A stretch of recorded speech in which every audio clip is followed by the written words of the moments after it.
I've always had a fascination with collecting things that remind me of my childhood. I wander through yard sales or thrift stores, searching for old toys, trinkets that once belonged to someone, or souvenirs from places I visited with my parents. This hobby usually fills me with a warm sense of nostalgia, but last summer, it became the origin of something far darker. It happened at the sale of an elderly woman, tucked away in the corner of her cluttered yard. Among old baseball cards and a milk crate full of battered action figures, I found it, half hidden but unmistakable, a Furby. People always joked about how creepy they were, but to me, my Furby had been more than just a toy. It was a friend, my confidant. I spent hours with it as a child, stroking its soft fur, speaking to it, holding its black and white fuzz close. I remembered the tea parties, the games of house, and the pink one I carried everywhere, 15 years ago. The old lady didn't remember it, but she smiled and told me, "My grandkids brought so many toys over the years, I can't possibly keep track of them all." She rambled about her 2 grandsons and 3 granddaughters, how they used to visit every weekend, until they grew up and moved on with their own families. After buying it, I played with the Furby for a while, giggling at the childish gibberish it spouted. I ran my fingers through its soft fur. The white belly was dirty, and its head was missing more than a few strands of fur, but it worked. It made me happy. I placed it on a shelf in my bedroom before eating and going to bed. I was awakened in the middle of the night by a strange, hissing sound coming from the Furby. Irritated, I removed the batteries and went back to sleep. The next day, I replaced them, and it seemed fine again. But as I ran my fingers through its fur, a clump of it came off in my hand. That night, the hissing returned, louder this time. As I approached, I realized the Furby was whispering. It wasn't the usual gibberish, it was something else, something unintelligible. I told myself it was probably malfunctioning due to its age, and I removed the batteries, vowing only to power it on when I played with it. The problem seemed solved, for the moment. 3 days later, I had barely noticed the passing time. Work kept me busy, and I hadn't paid much attention to the shelf of old toys. A friend came over for dinner, and I showed her the Furby. We laughed about it, and she played with it while I cooked. But then she pointed out how worn it had become. "I know you love this thing, but wouldn't you prefer one in better shape?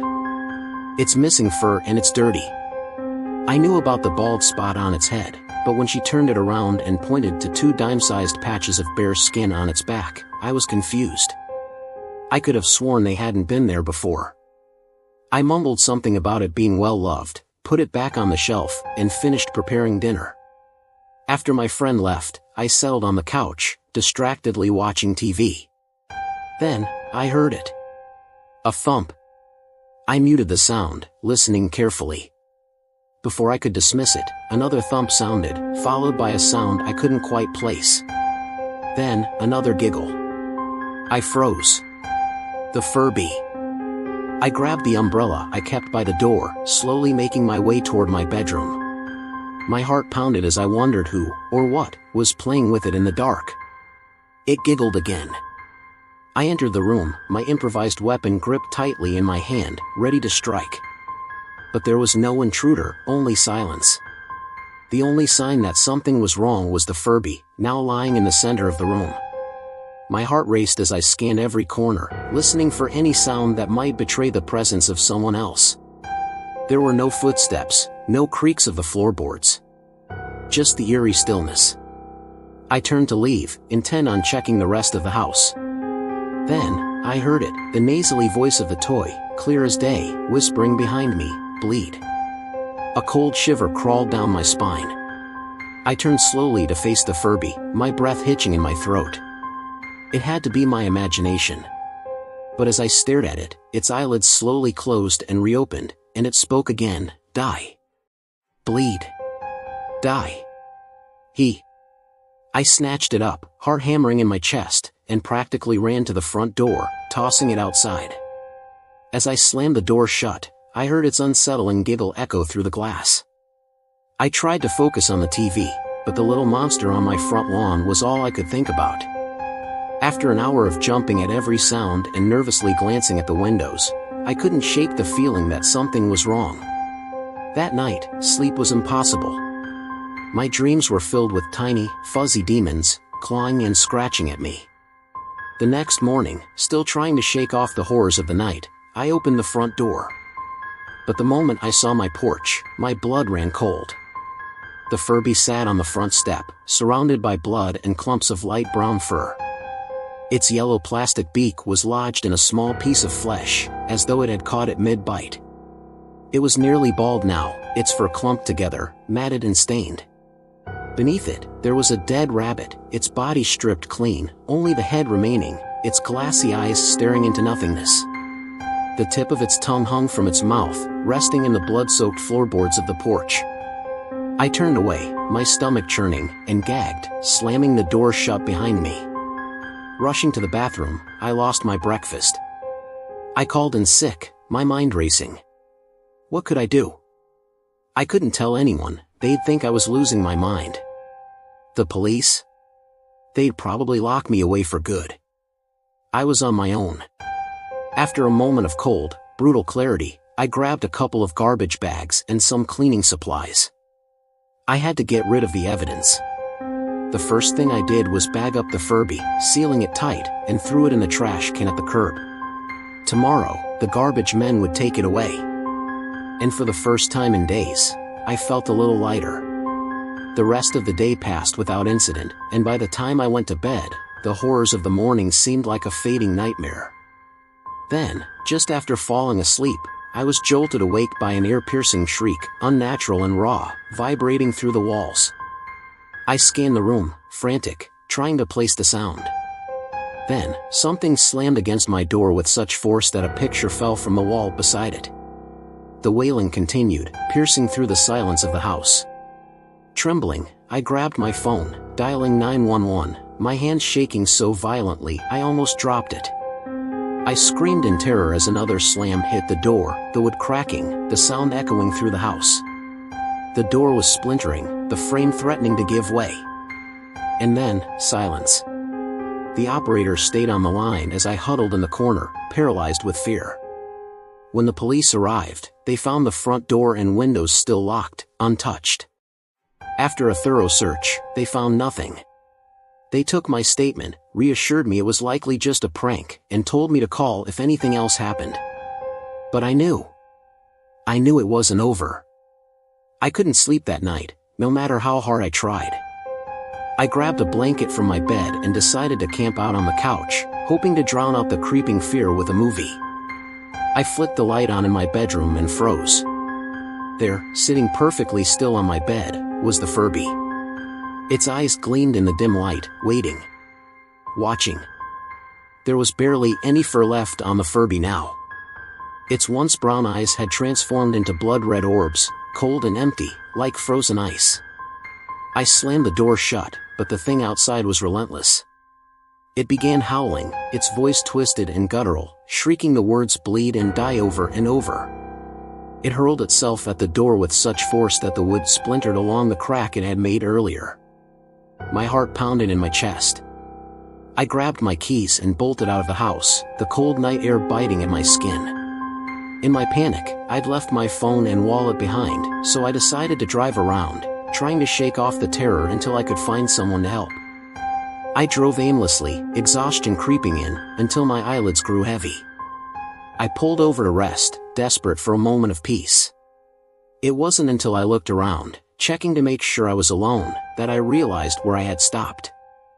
I was right in front of the old lady's house, the one who had sold me the Furby. I hesitated, my mind torn. After a long inner battle, I decided to talk to her in the morning. The thought of confronting her, of confronting the nightmare I'd bought from her, left me feeling uneasy. As I closed my eyes, I tried to ignore the unsettling discomfort of trying to sleep in the front seat of my car. I thought of how to approach her, to get the information I needed without sounding completely insane.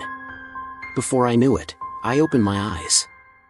The bright sunlight pierced through the windows, and I groggily checked the rearview mirror, stretching my arms and legs. I walked up the short sidewalk to the front door, still unsure what I'd even say to her. I reached the screen door, surprised when the inner door swung open just a little. I hesitated, called out a greeting, and pushed the door open further. What I found inside stopped me dead in my tracks. The smell hit me first, a rancid, suffocating stench that made my stomach churn. The old lady, the one who had sold me the cursed thing, was lying motionless in the center of the living room floor. Her once brown eyes were pale and glazed, her sagging skin turning an unnatural gray. I froze, unable to look away, as a large orange cat hissed and scurried away from the body, leaving behind a gaping wound in the old woman's cheek, where the flesh had been torn away. Through the hole, I could see the jagged edges of teeth and gums. The cat's eyes glowed for a moment before it fled into the house, leaving me alone with the nightmare I had stumbled into. I stumbled back outside, my head spinning, and barely made it to the bushes before throwing up. I had to get help. I knocked on a neighbor's door, explaining what I had found and asking for assistance. The police arrived shortly after, and I spent hours trying to explain the horror I had just witnessed, but I couldn't tell them about the Furby. I couldn't let anyone know the truth. I told them I just wanted to buy a few leftover toys, that I had come by to see if she had anything left from her yard sale. They didn't seem convinced, but eventually they let me go. I climbed into my car, unsure where to go. I drove aimlessly for miles, my thoughts a whirlwind. That's when I heard it, a rustling sound coming from the back seat. I glanced in the rearview mirror, and my blood turned cold. There it was. The Furby. Sitting innocently against the passenger side door, its eyes gleaming in the dim light. My foot slammed the brake, and I scrambled out of the car in a panic, my heart racing as the laughter from the back seat grew louder, more menacing. It was no longer the slow, childish giggle. Now, it was a deep, malicious cackle, clear and hollow, void of any innocence. The voice had changed, no longer nasally, but guttural, as though the thing was savoring my fear. I was done. I couldn't take it anymore. I got back in the car, my hands gripping the steering wheel so tightly my knuckles went white. The laughter and whispers, bleed, followed me all the way home, growing louder with every mile. I parked in the driveway, my mind made up. I grabbed the Furby by its ear, the one that hadn't fallen off yet, and dragged it to the backyard. Without hesitation, I tossed it into the charcoal grill, drenched it in lighter fluid, and set it ablaze. The flames roared to life as I watched the remaining fur and cloth burn away, the plastic beginning to melt, the thing's agonizing scream growing louder and more distorted as it was reduced to a pile of blackened goo. Its voice twisted, deeper, rasping in pain as the fire consumed it. The flames turned from a bright red-orange to a sickly green. The smoke grew thick and black, curling into the air. And then, with a deafening bang, the fire seemed to explode, the sound like a gunshot that rang in my ears. The flames died down quickly, the smoke clearing. I stood there, watching the grill, feeling a sense of relief. It was finally over. But when I looked inside, the grill was empty.